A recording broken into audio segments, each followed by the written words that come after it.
The sky burned above Epsilon Eridani.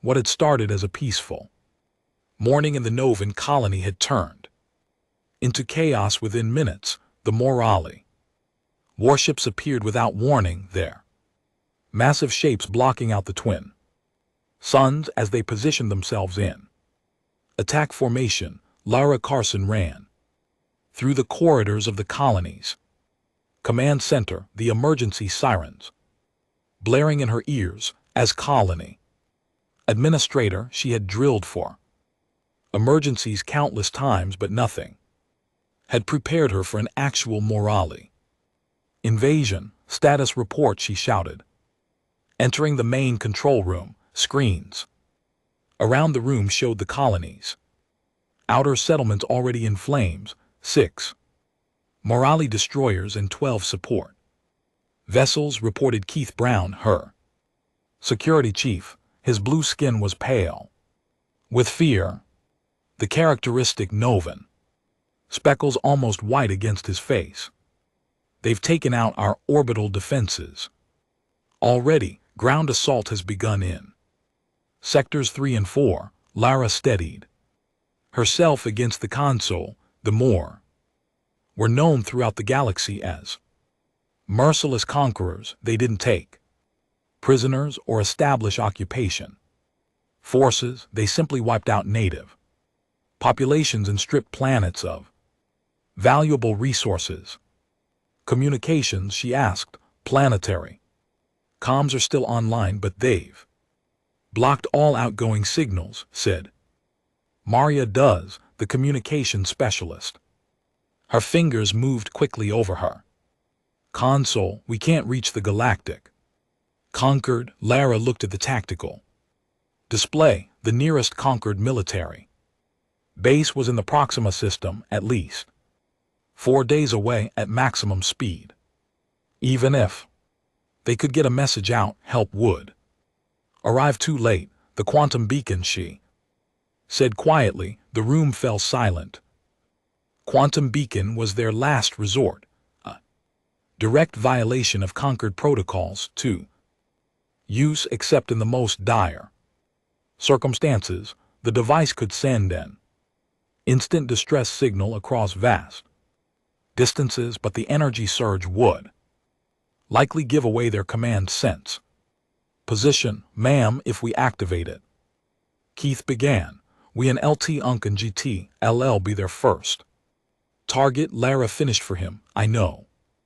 Begin evacuation of all non-essential personnel. Get them to the underground shelters.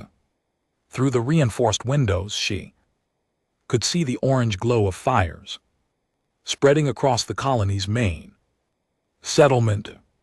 In the distance, Morali landing craft were touching down, disgorging troops and harvesting equipment. The Morali ships are changing position, reported Sam Wilson, the tactical officer. They're moving to start systematic bombardment.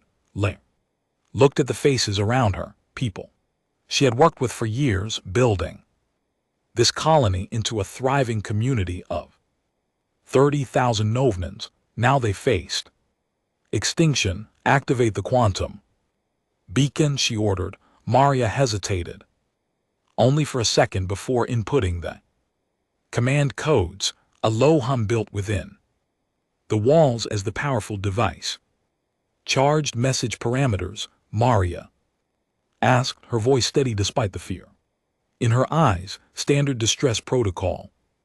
Include all available data on Rocky forces. The building shook as the first bombardment struck nearby. Dust fell from the ceiling. We should include that the signal passed through Sector 80-197. Keith suggested. Lara frowned. The human territory. Why? Just covering all bases. The signal will reach them first, even if they can't help. Lara nodded. The humans were newcomers to the galactic Concord, admitted only 3 years ago. They had minimal space-faring capability and only 2 colonized worlds. Their ships were primitive compared to Concord Standards but protocol demanded. Notification of all conquered members in range added to the transmission. She agreed. The quantum beacon reached full power, its distinctive tone rising to a pitch almost beyond hearing. On screens around the room, energy readings spiked. Dangerously, beacon ready, Maria reported. Another explosion closer this time. The lights flickered. Do it, Lara ordered. Maria pressed the final command. For a moment nothing seemed to happen, then a pulse of energy surged through the building. The lights went out completely before emergency power kicked in. Signal sent, Maria confirmed. The building shook again, more violently.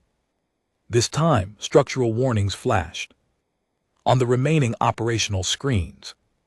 Direct hit to the east wing. Sam reported. They found us. Laurie stood straight, smoothing down her uniform jacket. Begin data purge. Evacuate all remaining personnel to fall back positions. As her team rushed to comply, she looked once more at the tactical display showing the overwhelming moral force. The distress signal was away, racing across the galaxy and at speeds beyond normal physics.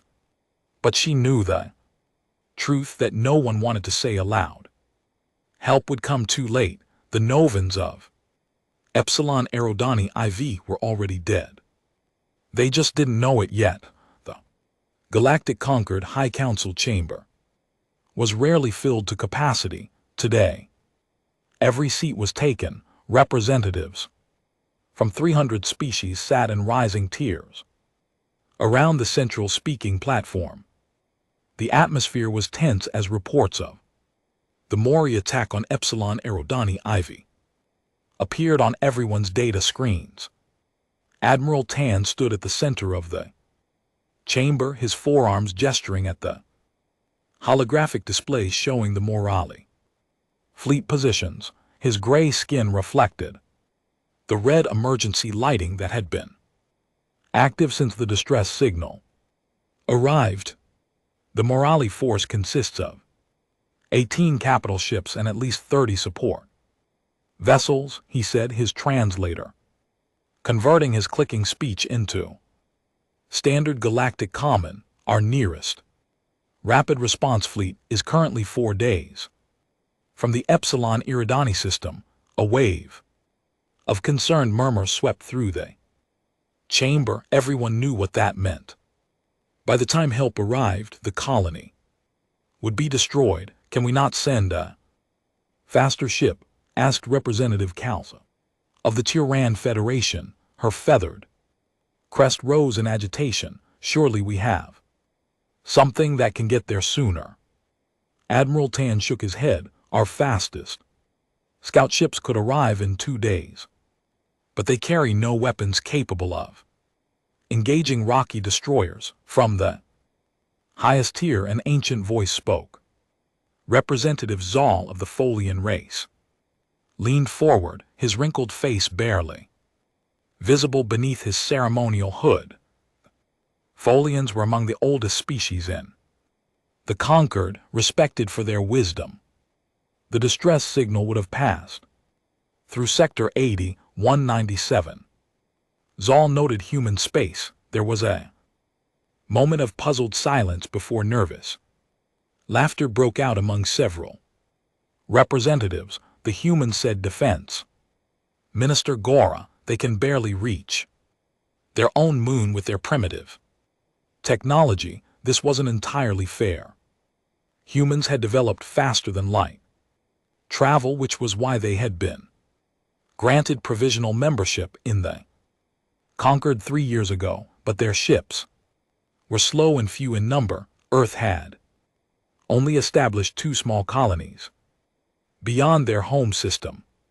Minister Gora is right, Admiral Tan said. The humans have no military presence outside their immediate territory. They have fewer than 20 interstellar vessels total and only 6 with any form of armament. They're simply not a factor in this situation.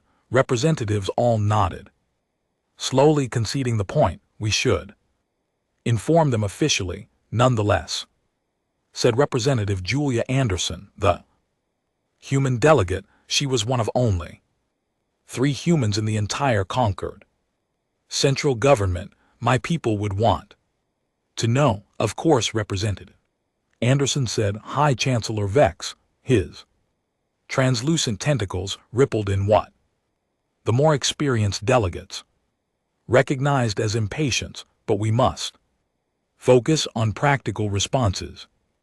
Admiral, what preparations are being made for the refugees, if there are any? Someone muttered, not quietly enough. Admiral Tan activated a new display. We're preparing refugee processing facilities in the Proxima system.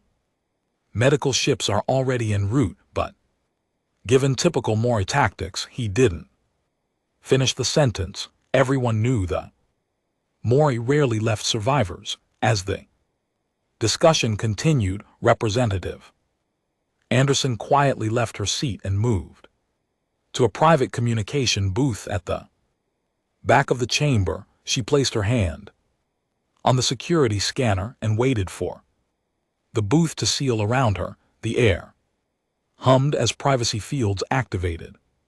Priority channel to Earth Central Command, she said clearly. Authorization. Anderson 7 Delta 9. The communication system processed her request. After a few seconds, the screen lit up with the Earth insignia. Representative Anderson said, a stern-faced man in a dark uniform. This is an unexpected contact. General Clark, we have a situation, she said. A distress signal from Epsilon Erodani Ivy, Melky invasion force. The colony is under heavy attack. The general's expression didn't change, but his posture straightened slightly. Epsilon Erodani is within our response zone. The conquered fleet won't arrive for 4 days, Anderson continued. The Council has essentially written off the colony. General Clark was silent for a moment. I understand. Thank you for the information, Representative. What will you do? She asked. The general's expression softened slightly. What we always do, Representative. The right thing. The connection ended. Anderson stood in the booth for a long moment before returning to the council chamber. The debate was still ongoing, with representatives arguing about resource allocation for the refugees and diplomatic responses to the Morali Empire. None of them noticed her small smile as she took her seat again. None of them had any idea what was about to happen. Admiral Garrel stood on the command deck of the Moor flagship Merciless Harvest, watching with satisfaction as the bombardment of Epsilon Erodani IV continued.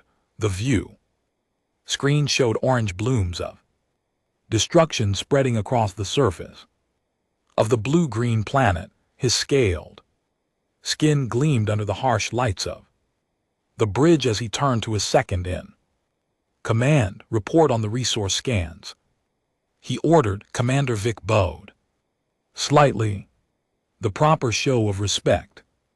Excellent results, Admiral. Initial readings show high concentrations of rare minerals in the northern continent.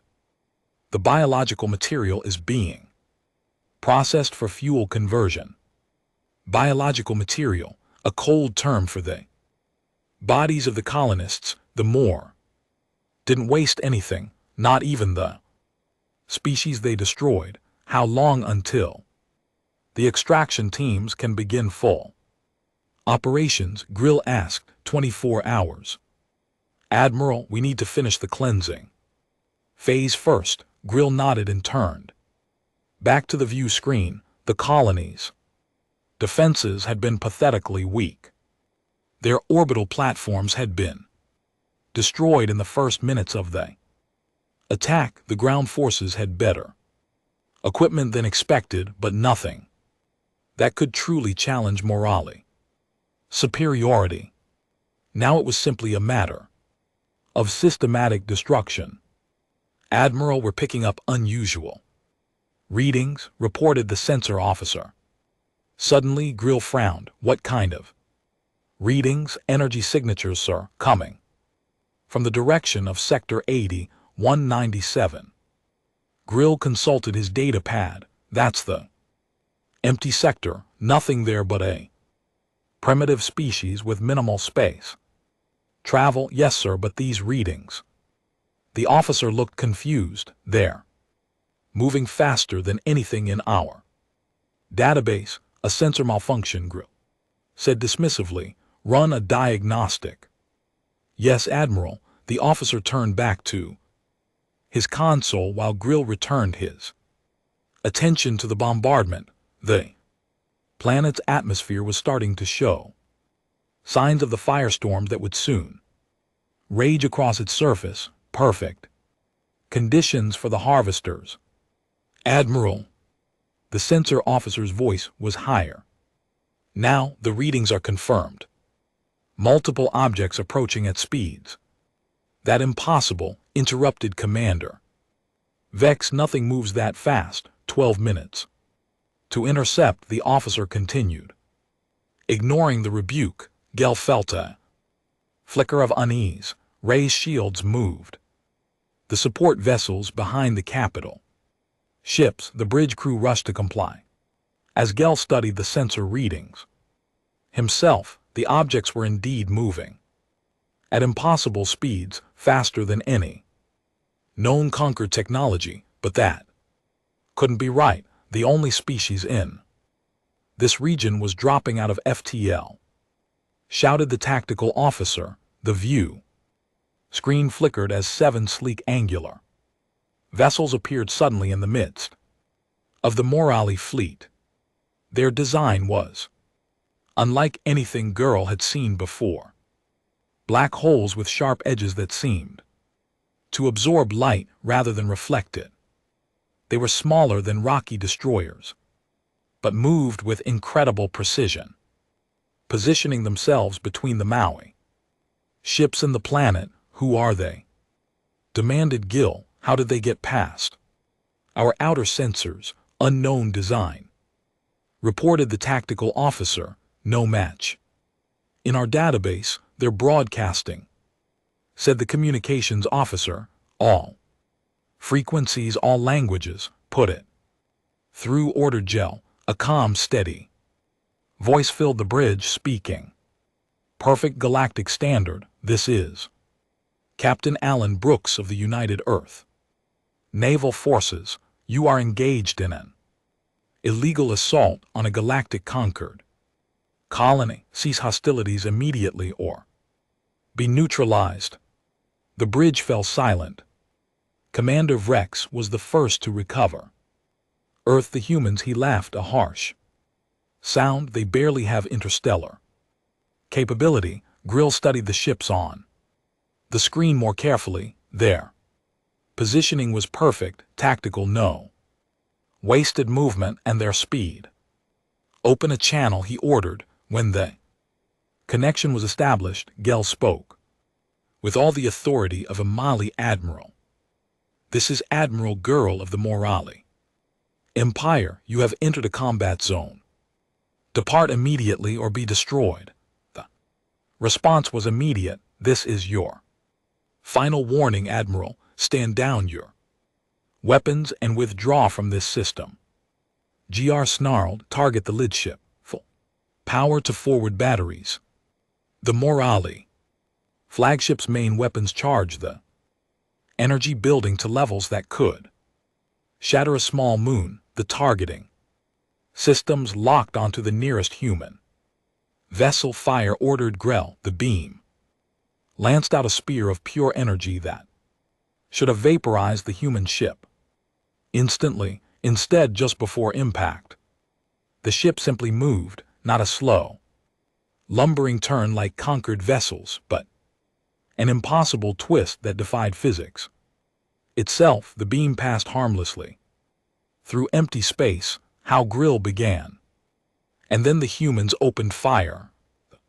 First human shot didn't destroy the Morali ship. It didn't need to. A beam of blue-white energy lanced out from the human vessel, striking the Mali flagship. With surgical precision, the beam didn't hit the main hull or weapon systems. Instead, it sliced through a specific section of the outer ring, the shield generator. Shields down on sectors 3 through 7, shouted the more tactical officer, his voice rising in panic. Before Admiral Grill could respond, 2 more human ships fired, their weapons hit with impossible accuracy, targeting the flagship's engine control and weapons guidance systems. The shots weren't designed to destroy, they were designed to disable. Return fire, Gel roared. The Moray fleet responded, unleashing a barrage that should have annihilated the smaller human vessels.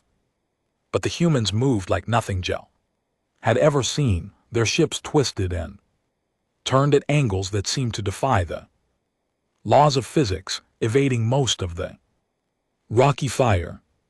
The few shots that connected with human ships splashed harmlessly against shields far more advanced than anything in the Moray arsenal. On the command deck of the UEN Defender, Captain Alan Brooks sat calmly in his command chair. Around him, his crew worked with practiced efficiency. There was no shouting, no panic, just the quiet hum of professionals at work. Status report, Brooks said. Lieutenant Sharon Jones looked up from her tactical display. 3 Morali destroyers disabled, no casualties reported on their side. Our shields holding at 92%. Brooks nodded. And the colony, the more ground forces are still active, sir, reported Commander Greg Patterson from the operations console, but the orbital bombardment has stopped. Good. Signal the Jefferson and the Lincoln to break off and begin drop ship deployment. Focus on civilian extraction points. Yes, sir. Brooks turned his attention back to the main view screen. The more were regrouping, forming a defensive line with their undamaged ships, protecting the crippled vessels. There, preparing another attack, Lieutenant Jones warned. Let them come, Brooks said. Maintain current positions. The more attack came in a wave of energy, beams and missile fire. Once again, the human ships moved with unbelievable precision, dodging most of the incoming fire. Commander Patterson looked up from his console. Sir, we're receiving a transmission from the Moore command ship. Put it through, Brooks ordered. Admiral Grill's face appeared on the screen. His scaled features were tight with fury. What are you? He demanded. These are not human capabilities. Brooks allowed himself a small smile. You're operating on outdated intelligence. Admiral, humanity has chosen to keep certain capabilities private. Impossible. Your species only achieved space travel a century ago, and yet here we are. Brooks replied calmly. I'll repeat my order. Stand down and withdraw from this system, or we will be forced to take more aggressive action. Grill snarled, showing rows of sharp teeth. The Morali Empire does not retreat. All vessels concentrate fire on the human flagship. The transmission cut off. They've made their choice. Take out their propulsion systems. I want those ships dead in space. Yes, sir. What followed was unlike anything the Morali had experienced in centuries of warfare. The human ships moved in perfect coordination, as if they could predict every Morali maneuver before it happened. Their weapons fire struck with pinpoint accuracy, disabling engines weapons and communication systems, without destroying the vessels themselves. In the Concord Council chamber, the representatives watched in stunned silence as the battle unfolded. On their screens, the data was coming from long-range sensors delayed by several minutes. "This is impossible," whispered Admiral Tan. Representative Anderson stood quietly near the back of the chamber, her face betraying nothing. "How are they doing this?" demanded Chancellor Vex. "Where did these ships come from?" No one had an answer.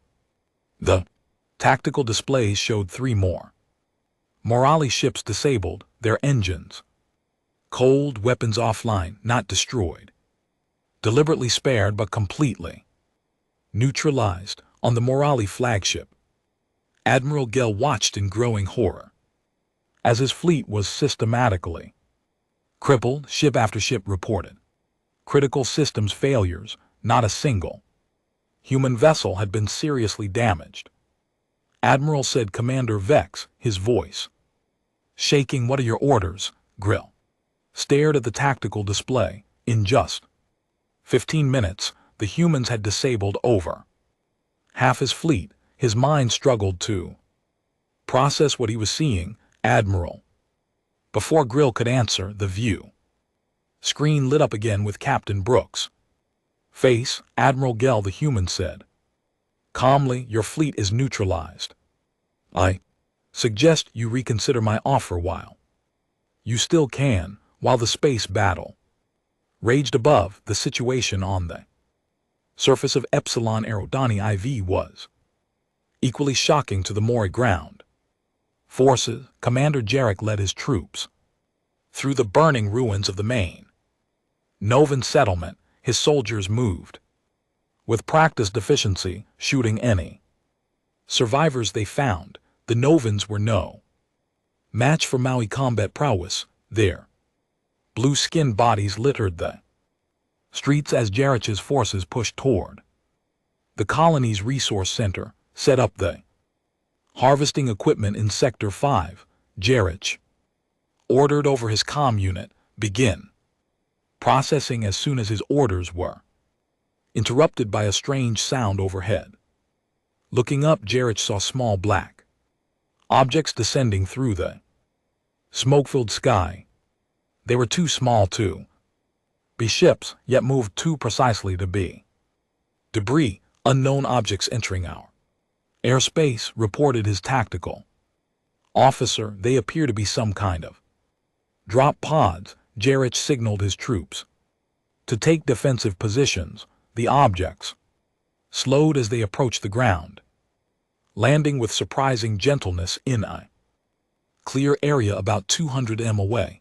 "Prepare for engagement," Jarich. "Whatever they are, destroy them." His soldiers raised their weapons as the pods began to open. Jarich expected to see conquered peacekeepers or perhaps some unknown species. What emerged instead sent a wave of confusion through his ranks. Humans, just humans, but they were wearing something strange, form-fitting suits of dark material with glowing blue lines running across them. "These are the primitives from Sector 80-197, said his second in command with a laugh.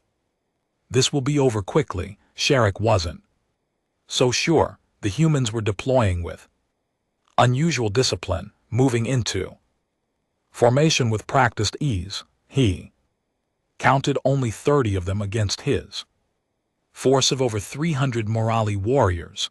"Open fire," he ordered. The Morali weapons blazed, sending streaks of energy toward the human positions. The humans didn't scatter or panic. Instead, the air around them shimmered as personal shield systems activated. Technology the Morali had believed was still theoretical. Then the humans began to move. Their suits clearly enhanced their physical abilities, allowing them to sprint at speeds that matched even the naturally athletic Mori. They dodged between buildings and rubble, unnatural grace flanking the Mori.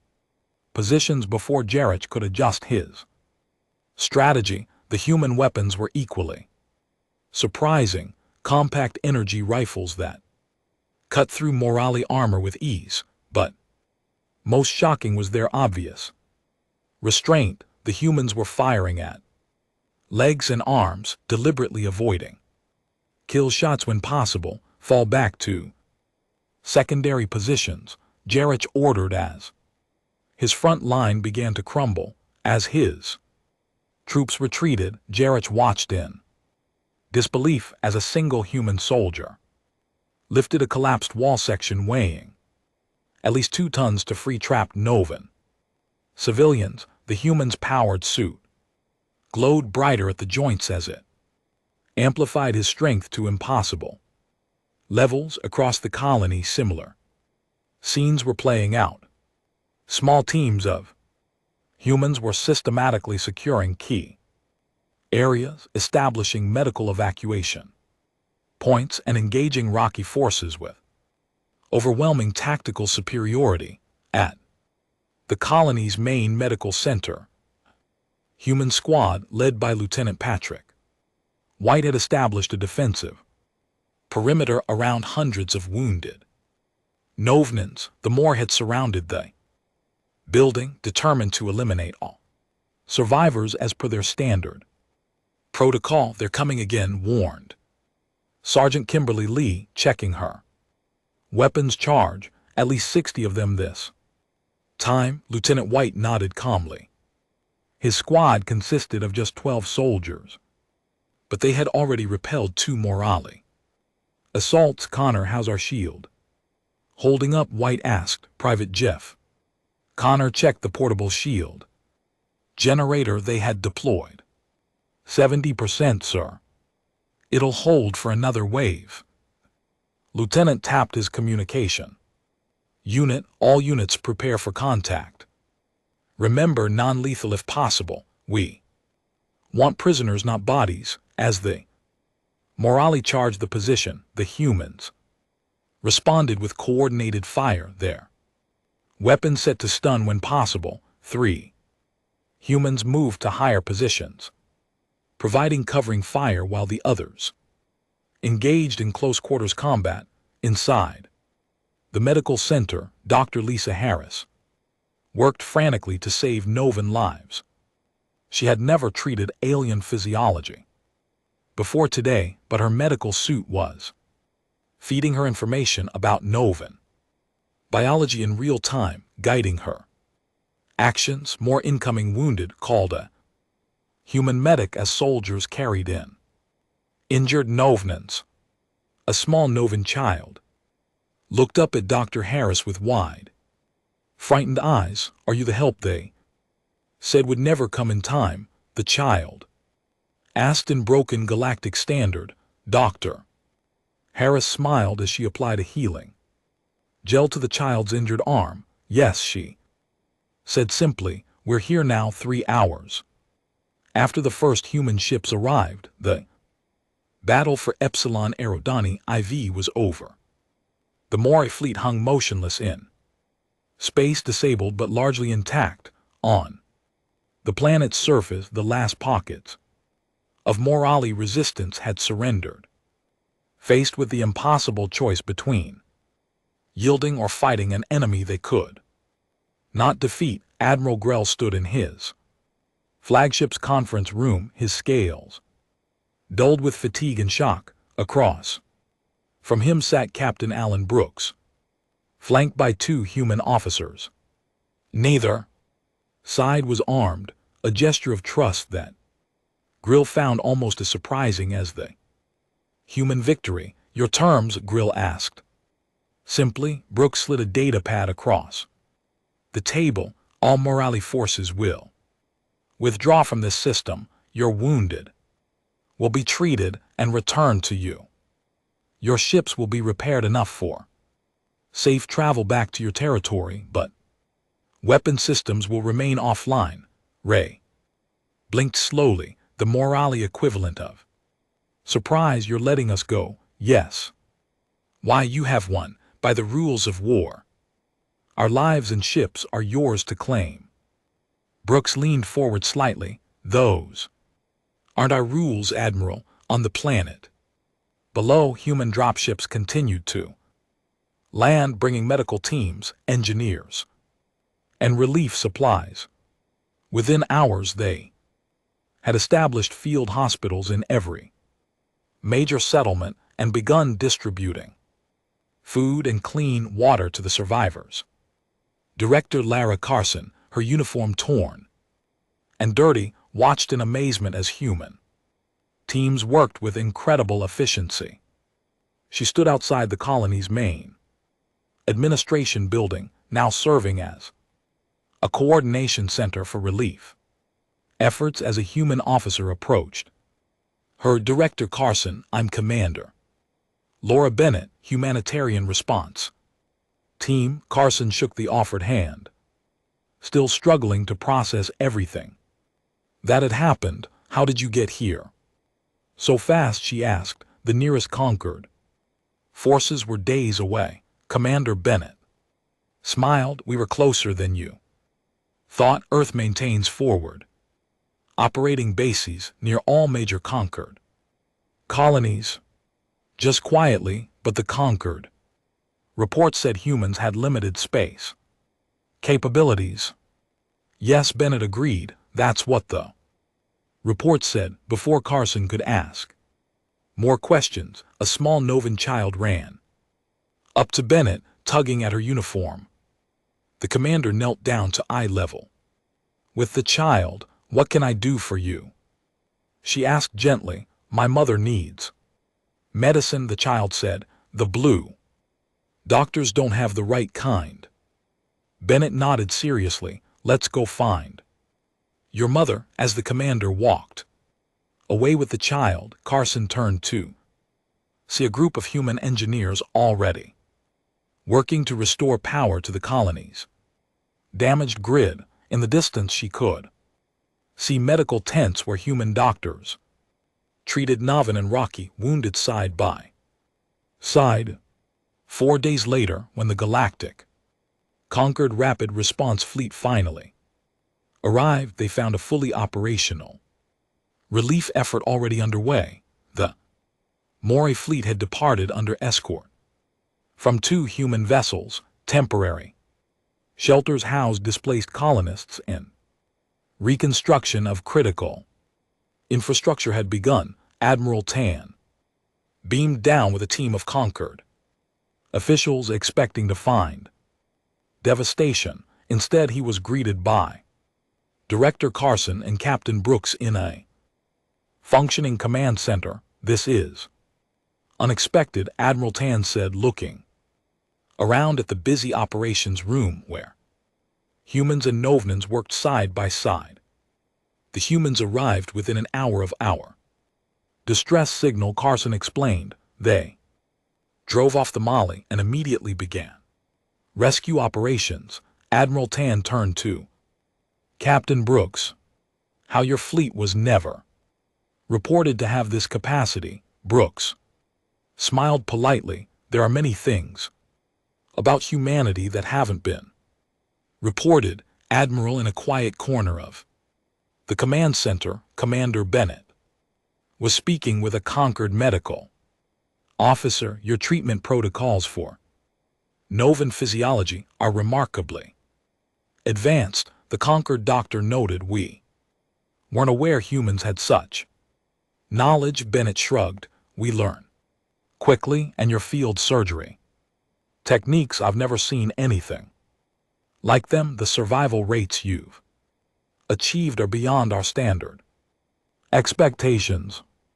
We've had a lot of practice, Bennett said quietly. The doctor looked at her curiously. With Novan physiology, with trauma, Bennett corrected. Humans have a long history of treating battlefield injuries. Outside, more conquered ships were arriving in orbit. News of what had happened at Epsilon Eridani was spreading throughout the galaxy. The story was always the same, a distress Signal was sent and humans arrived. Humans with technology and capabilities far beyond what anyone had believed possible. What confused the conquered representatives most wasn't the humans' sudden display of military power. It was how they used that power, not for conquest or revenge, but for protection and healing. 1 week after the battle of Epsilon Eridani IV, the Galactic Conquered High Council convened an emergency session. The circular chamber was packed beyond capacity as representatives from every member species gathered to discuss what many were now calling the human question. High Chancellor Vex called the session to order, his tentacles rippling with barely controlled agitation. We are here to determine how the humans managed to conceal their true capabilities from the conquered for 3 years, he announced. And more importantly, what those capabilities actually are. The chamber erupted in voices as dozens of representatives tried to speak at once. Admir finally gained the floor. Our investigation has revealed disturbing facts, he said. The human ships that engage the Moor do not match any vessels in our official registry. They appear to be part of a separate fleet. The humans never disclosed during their provisional membership application. Murmurs swept through the chamber.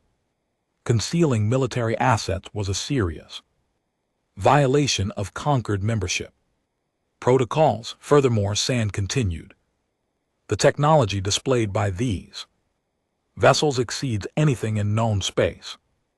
Their propulsion systems, weapons, capabilities, and defensive measures are at least 200 years beyond current conquered standards. The chamber fell silent as the implications sank in. Chancellor Vex turned to Representative Julia Anderson, who sat calmly amid the storm of accusations. Representative Anderson, what explanation does Earth offer for this deception? Anderson stood, her expression composed. The Earth government has authorized me to introduce someone who can better address your concerns. She gestured to a figure standing in the shadows near the entrance. With the Council's permission, I present Ambassador Richard Nelson of the United Earth Government. A tall, distinguished human with gray hair walked to the center of the chamber. Unlike Anderson, who wore the blue robes of a conquered representative, Nelson wore a simple black uniform with a single silver pin on the collar. Thank you for allowing me to speak, Nelson said, his voice carrying easily through the large space. I understand your confusion and concern. When humanity joined the conquered, we did withhold certain information about our technological capabilities. For this, I offer no excuse, only explanation. Please proceed, Chancellor Vex said stiffly. Nelson nodded. Humanity's development followed a different path than most species in the conquered. While many of you achieved space travel before resolving your internal conflicts, Earth unified only after centuries of warfare. He touched a small device on his wrist, and a holographic display appeared above the chamber floor, showing scenes from human history, armies clashing across different eras, from ancient battles to modern conflicts. Our history is marked by almost constant warfare, Nelson continued. This drove rapid technological advancement in certain areas, particularly weapons, defensive systems, and medical treatment for combat injuries. The display changed to show human ships and soldiers, their capabilities far beyond what had been presented during Earth's admission to the conquered. When we finally achieved global peace and encountered other Species, we made a decision. Nelson explained we would present ourselves, not as we were, but as we wished to be. Seen a young, somewhat naive species, still finding its way in the galaxy, you lied, stated a Folian representative. Bluntly, we omitted, Nelson corrected. We showed you our civilian technology, our cultural achievements, our scientific understanding. We simply didn't show you our military capacity. Why, demanded Admiral Zan. Nelson's expression softened because of how others have reacted throughout history. When discovering a militarily advanced neighbor, fear leads to preemptive action. We wanted you to know us as people before you knew us as a potential threat. The chamber was silent as the representatives processed this information. It was Representative Zal who finally spoke, his ancient voice carrying unexpected weight. And your unified planetary government, was that also hidden from us? Nelson nodded. Most concorded species achieved unified planetary rule only after centuries of space exploration and external threats. Humanity unified through internal struggle, reaching consensus through conflict rather than necessity. Chancellor Vex leaned forward. What else have you concealed, Ambassador? Much, Nelson admitted, but not out of malice. We simply needed to be certain we would be accepted as equals, rather than feared as conquerors. The holographic display changed again, showing the human relief efforts on Epsilon Eridani IV, soldiers helping injured Novnans, engineers rebuilding infrastructure, doctors treating the wounded regardless of species. 2 months after the events at Epsilon Eridani IV, the galaxy was still adjusting to the new reality. The galactic Concord had been thrown into turmoil by the revelations about humanity's true nature. Some species called for Earth's expulsion from the Concord, others suggested a military alliance, a few even proposed putting restrictions on human space travel. In the end, the Concord did what large political bodies often do when faced with unprecedented situations. They formed a committee. The Human Integration Commission met in a neutral space station orbiting a dead star far from any inhabited worlds.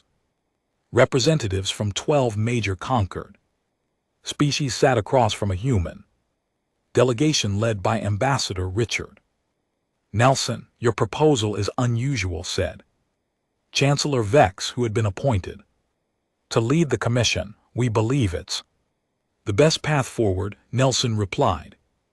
Earth will share its medical technology, defensive systems, and agricultural innovations with the Concord. In return, we ask for full membership and participation in the Concord's defense planning. Admiral Tan tapped a claw against the table. The problem, Ambassador, is trust. You concealed your capabilities once. How can we be certain you aren't still hiding something? You can't, Nelson said simply. Just as we can't be certain that every Concord species has revealed all their capabilities, trust must be built over time through actions, not words. The debate continued for hours with various representatives expressing concerns and demands. Through it all, Nelson remained calm, neither defensive nor apologetic. Meanwhile, on Epsilon Eridani IV, more practical form of integration was taking place. Human engineers worked alongside Novnuers to reconstruct the colony. The latest in human agricultural technology was being implemented, promising yields 3 times higher than before the attack. In the colony's new medical center, Dr. Lisa Harris was training Novan medical staff in advanced trauma care. The blue-skinned aliens watched with fascination as she demonstrated techniques developed over centuries of human warfare. Why share this knowledge with us? Asked a Novan. Doctor, your species could dominate the galaxy with your technology. Dr. Harris looked up from the medical simulator. And then what? Rule through fear, stand alone against whatever comes next. That's not the future we want. Similar scenes played out across the colony, where humans freely shared their knowledge and skills without expectation of payment or political advantage. It was this, more than any official declaration, that began to change how the galaxy viewed humanity. Back at the conquered headquarters, the final vote on Earth status was about to take place. Thousands of representatives from across the galaxy had gathered for what would be a historic decision. Chancellor Vex called for order as Ambassador Nelson waited calmly at the speaker's podium. Before we vote, Vex announced, we have received a communication from Epsilon Aerodani IV. Director Carson wishes to address the council. The main screen lit up, showing Lara Carson standing in the rebuilt colony center. Behind her, humans and Novans worked side by side.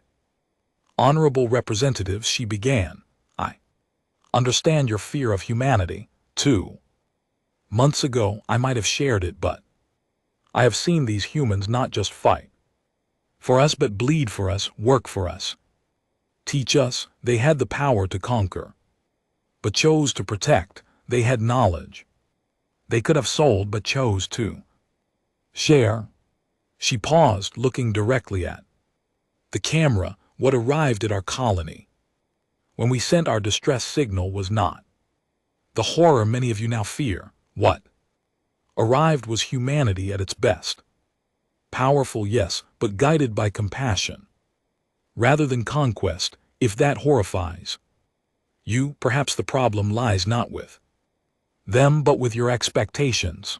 The chamber was silent when the transmission ended. After a moment, Representative Zal stood, his ancient frame rising slowly. I have lived long enough to see many species join the conquered, he said. None have entered under such unusual circumstances, but perhaps that is fitting. Humans are an unusual species. They developed weapons that could destroy worlds, then chose not to use them. They achieved the power to conquer, then chose to protect. They mastered violence, then chose peace. He looked at Ambassador Nelson. What horrifies us is not just your capacity for destruction, but the realization that we have misunderstood you from the beginning. You are not simply warriors or diplomats, you are both, and that makes you unlike any species we have encountered. The vote that followed was not unanimous, but it was decisive. Earth was granted full membership in the Galactic Conquered, with special responsibility for rapid response to distress calls throughout the galaxy. As Nelson left the chamber, Admiral San approached.